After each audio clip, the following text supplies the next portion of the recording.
اللہ اکبر۔ سیدنا فاطمۃ الزہرا رضی اللہ عنہا کی وفات کے بعد مولا علی رضی اللہ عنہ نے ان کی وصیت کے مطابق دوسری شادی کی۔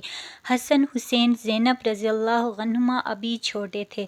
آپ نے سیدنا عقیل کو رشتہ دیکھنے کے لیے کہا تو کلبسی بنو کلاب کے قبیلے کا انتخاب ہوا۔ سیدنا علی رضی اللہ عنہ کی خواہش تھی کہ کوئی ایسی خاتون ہو جو شجاعت، سخاوت اور ایثار کی خصوصیات سے مالا مال ہو۔ بنو کلاب کی خاتون فاطمہ بنت حزم کے گھر رشتہ بھیجا تو سردار حزم اپنی بیوی کے پاس گئے اور پوچھا کہ سیدنا علی کا بیٹی فاطمہ کے لیے رشتہ آیا ہے، کیا آپ نے اپنی بیٹی کی ایسی تربیت کی ہے جو نبی کے خاندان میں بیاہی جا سکے؟ رشتہ قبول ہوتا ہے تو فاطمہ بنت حزم سیدہ ام البنین سیدنا علی رضی اللہ عنہ کے گھر جاتی ہے تو سیدنا حسن، حسین اور فاطمہ کو گلے لگا لیتی ہے۔ سیدنا علی سے درخواست کرتی ہے کہ ان بچوں کے سامنے آپ مجھے کچھ فاطمہ مت کہیے گا، انہیں سے ان کی ماں یاد آ جائے گی۔ میں اس گھر میں ان کی ماں بن کر نہیں آئی بلکہ کنیز بن کر آئی ہوں۔ میرا یہ مقام نہیں کہ ان کی ماں کی جگہ لے سکوں۔ اس کے بعد آپ نے انہیں بیٹا نہیں کہا بلکہ ہمیشہ مولا کہتی رہی۔ ان کے 4 بیٹے ہوئے، اس لیے انہیں ام البنین بھی کہتے ہیں، مطلب بیٹوں کی ماں۔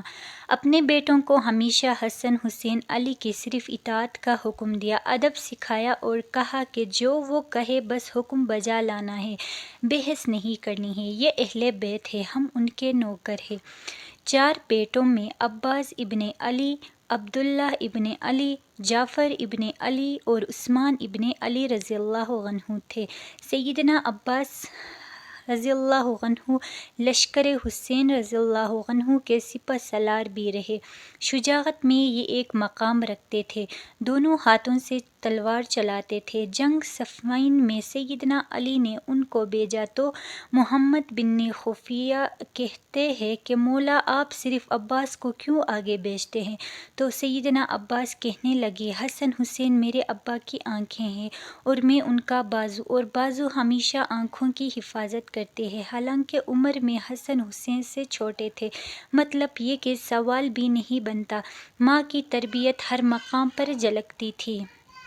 واقعہ کربلا میں جب ایک ایک کر کے لشکر حسین کے سپاہی شہید ہوتے گئے تو سیدنا عباس نے مولا حسین سے درخواست کی کہ مجھے جانے دے۔ سیدنا حسین ان سے تلوار لے لیتے ہیں کہ بس عباس تم پانی لے لو۔ آپ پانی لینے جاتے ہیں تو یزیدی لشکر ان پر حملہ کر دیتا ہے، دونوں بازو کاٹ دیے جاتے ہیں۔ وہی جنہوں نے حسین کی حفاظت کرنی تھی، گھٹنوں میں تیر لگتا ہے۔ حسین علی مقام کی آنکھیں بھر آتی ہیں۔ سیدنا عباس مولا حسین سے درخواست کرتی ہے کہ میرے گھٹنے سے تیر نکال دے، اور کہتے ہیں کہ مولا میری والدہ سے کہہ دیجیے گا کہ عباس کے دونوں بازو نہیں تھے، اس لیے صرف آپ کو تیر نکالنے کا کہا۔ یہ وہ ادب تھا، وہ اطاعت تھی جو سیدنا ام البنین کی تربیت تھی۔ انہوں نے ساری زندگی نبی کے اس گھرانے کی کنیز بن کر گزار دی۔ آپ کے 4 بیٹے اس جنگ میں شہید ہو گئے۔ علی کے 5واں بیٹوں نے اس میں جام شہادت نوش کیا، جس میں 4 سیدہ ام البنین کے فرزند تھے، جو لشکر حسین کا نہ صرف حصہ بنے بلکہ امام علی مقام پر اپنی جان تک قربان کر دی اور ساری عمر کبھی زبان پر کوئی سوال نہ لائے۔